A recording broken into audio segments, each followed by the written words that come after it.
So we are back, and I am gonna say some things. UFC 185 was on yesterday, and I know a lot of people who watched that. 2 title fights. You had Roy Nelson versus Alistair Overeem. You had Johnny Hendricks versus Matt Brown. I definitely feel like there was a card to be watched.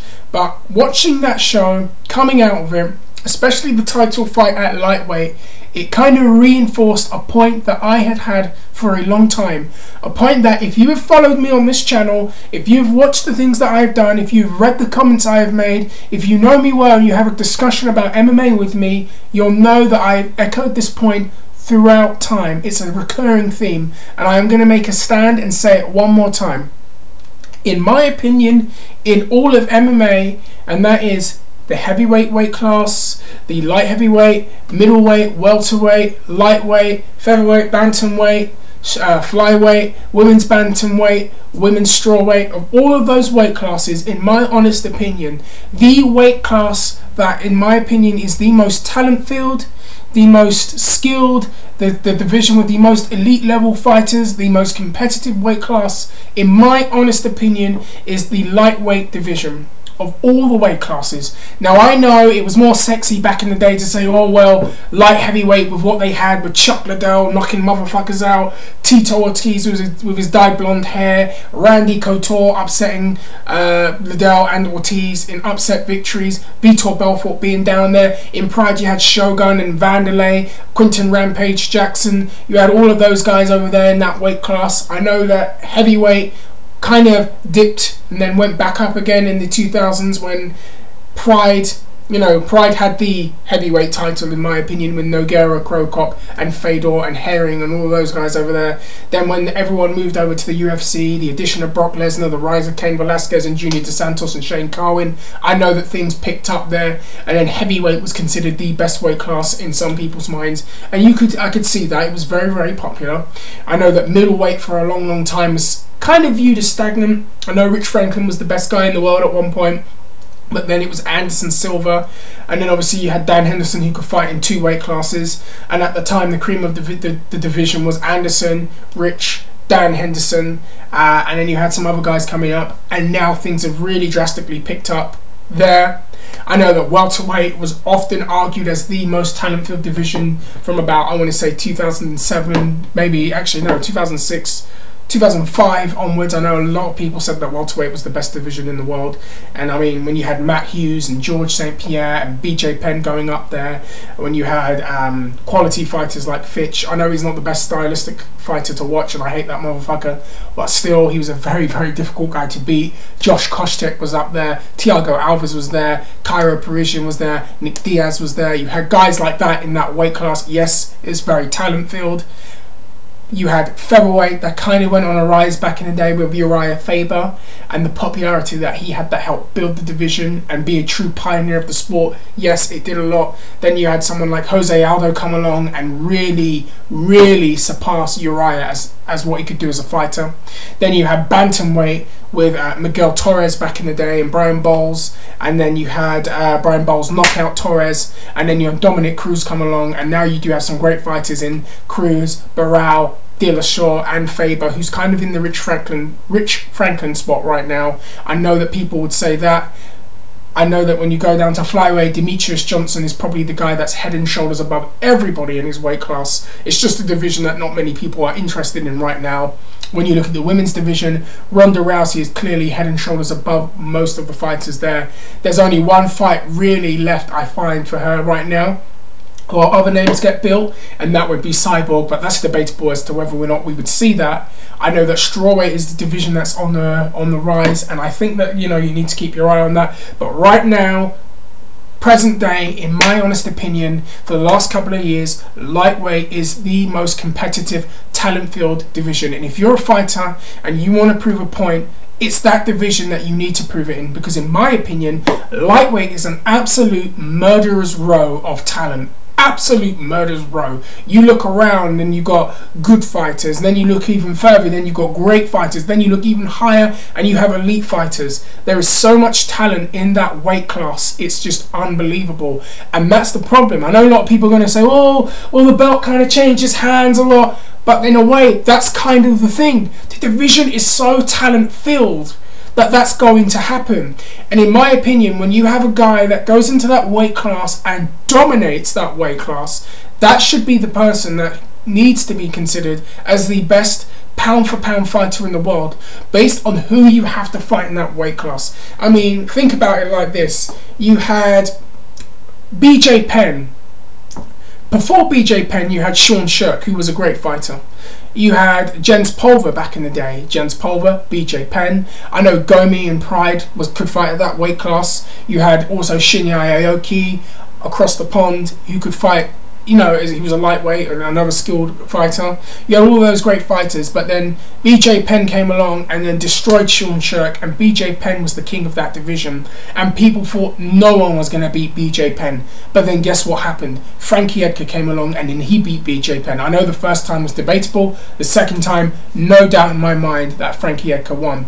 Then you had Gray Maynard fighting Frankie Edgar, and that very, very close fight, and it was very competitive.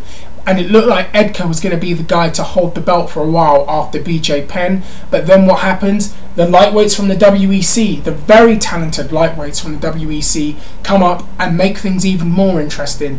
Then you've got guys from Strikeforce who are going to eventually make their way to the UFC. That makes things even more interesting. Nate Diaz really came into it. I mean, you look at the weight class, and I'll just say it like this. You had Frankie Edgar, who was the champion. Then Benson Henderson was the champion.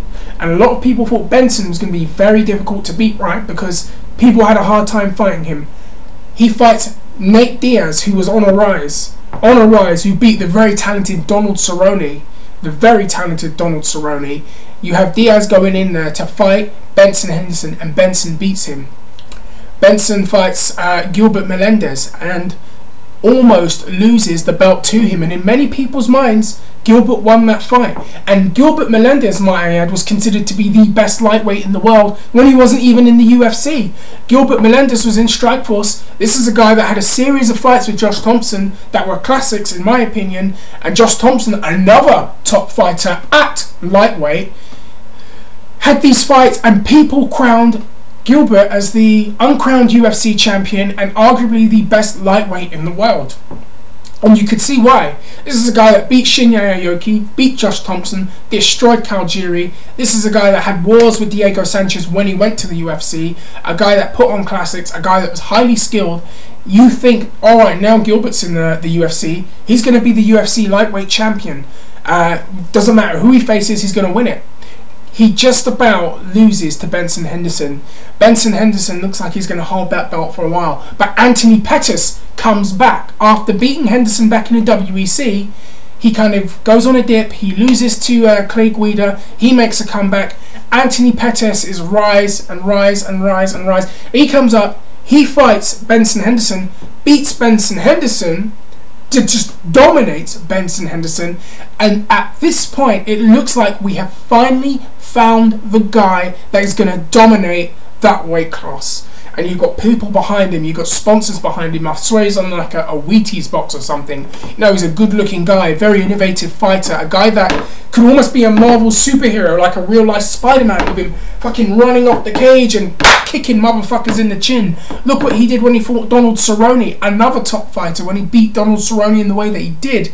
This is a guy that you now think is going to completely dominate the weight class, absolutely dominate the weight class. And then what happens?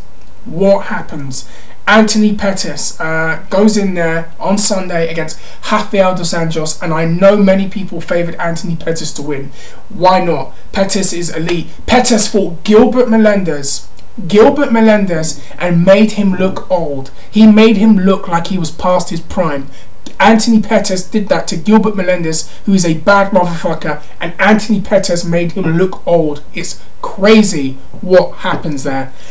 Pettis fights Dos Anjos, who knocked out Benson Henderson, who beat Nate Diaz, who's really come a long way as a fighter. People are like, yeah, well, maybe he'll win, I don't know. I think Pettis is going to steamroll him again. and then Dos Anjos destroys the guy. Pettis was in the fight, but he was never able to take the fight. He was being taken down. He was being pummeled. Not one round did he win. He absolutely dominated and shut down Anthony Pettis. And I watched that and I'm thinking, holy shit, what just happened there?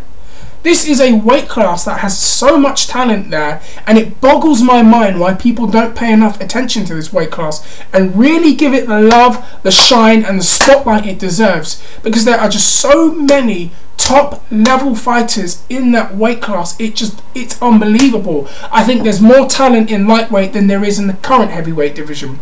Granted, there's some elite fighters at heavyweight. I'm not saying that there isn't. Granted, there's some elite fighters at light heavyweight.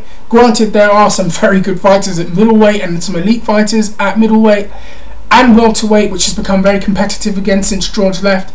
But I have got to say this, and I've got to go out on a limb here, and I will happily debate this right now with whoever wants to, respectfully.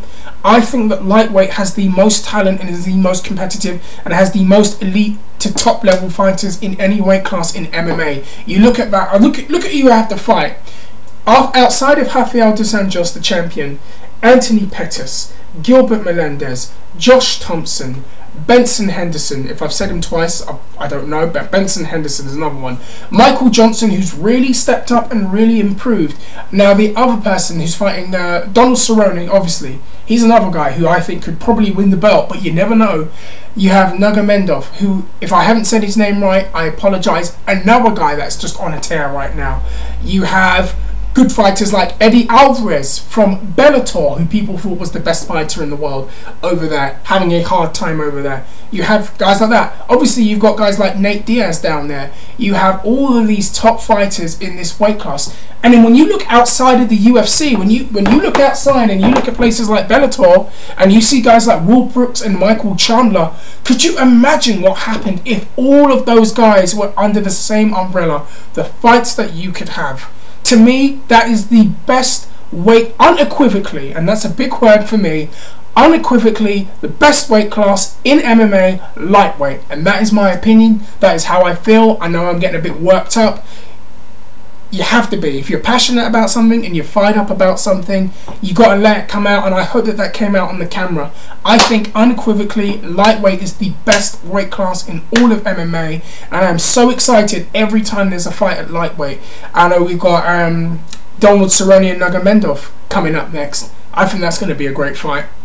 We've got Eddie Alvarez and Gilbert Melendez, another great fight, and you can't really call how it's going to go because of there's so many variables, and that's what I love about that division. The unpredictability, the talent, the skill, what could happen, what may happen, what won't happen. It's just absolutely eye-catching and appealing for me right now to watch this division. I'm going to stop. I'm going to sit down. I'm going to have something to drink. You, if you haven't seen this video and you haven't met me before, hi, it's nice to meet you. Comment down below. Let me know what you think is the most talent-filled weight class. If you agree with me, let me know. If you disagree with me, I hate you forever. No, I don't. We will have different opinions. It's cool. But you let me know what you think, what you feel. And guys, if you haven't already, hit that subscribe button down below. I am out. Chris McGregor. God bless you. Take care.